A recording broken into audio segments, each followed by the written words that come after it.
Although the Lamborghini SC63 project is over, the Italian brand now uses their Evo Joker to bring a completely new rear suspension design just before their second last race. And suddenly the car is a lot more competitive. So what is going on here? We followed the Lamborghini Hypercar project quite closely on this channel from the very beginning. From the decision to build their own hypercar with their own engine instead of using Porsche's successful 963 basis, to the decision to partner with Ligier, with whom no one else chose to work, to the aero comparison between Porsche and Lamborghini, which showed us before it even raced that this is not an ideal design. So Lamborghini's attempt to establish themselves, also within the VW group, as a successful race car manufacturer failed, because the SC63 was not competitive. As expected, even with the best BOP rating, the lowest weight and highest power, it was never competitive. Aero was one topic, but another issue was the unstable rear axle. After just one season, Lamborghini decided to pull the plug off the program with a soft exit. They first pull out of WEC but still race in IMSA in 2025, and then put the program on hold instead of announcing that it's over. Now, at the end of the program, they also say that it was never the intention to run a works team and that they wanted customer teams, although that sounded very different at the beginning. Anyway, the technical team kept working in the background, and before the decision came to end the project, it was decided to use their Evo Joker to fix the rear suspension issue.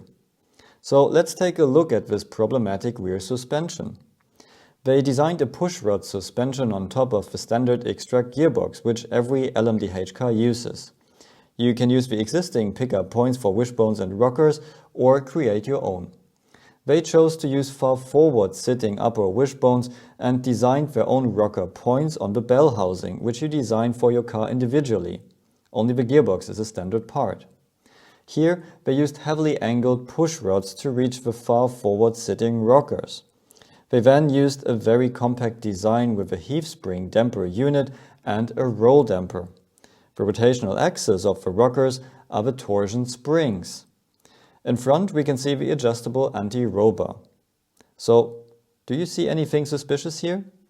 It is a widely used compact design in top motorsport categories, but because of its compact design, it can be hard to set up and fine-tune, since components have combined functions and interfere with each other. One thing that is not ideal here is the extreme angle of the pushrod, as this part should transmit wheel forces as straight as possible into the rockers. If the angle is compromised, the kinematics don't work as well. It is hard to set up and you get unwanted side effects. Worst case, you even bend the pushrod, which would result in an undefined and unstable behavior. And this is exactly what the Lamborghini drivers were complaining about. They now confirm that they had issues with the kinematics and stiffness of the rear suspension, resulting in a loose rear, moving around, killing the driver's confidence, and of course, increasing tire wear. And now let's take a look at their new design.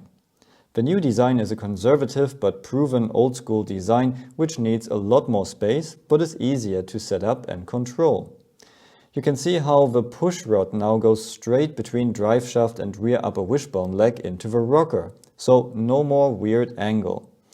The rocker position is a lot further back and it looks like they used the standard X-Track fixing points. They then transmit forces into a standard spring damper unit either side with a heave element between them, so it's easy to tune. And the anti-roll bar is connected to the bracket on top, like we can see it on many older Formula cars.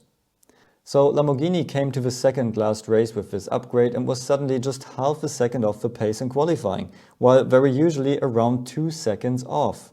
And Indianapolis is not even an ideal track for this. The bumpier the track, the bigger the advantage of the new design should be.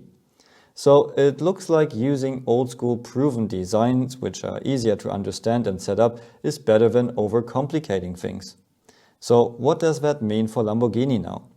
The works project is over, but they have a LMDh car in the garage which shows better results now. Lambo says if they find someone to run the cars, they could compete. So let's see if they can find someone. And they already said what needs to be improved next, the aerodynamics.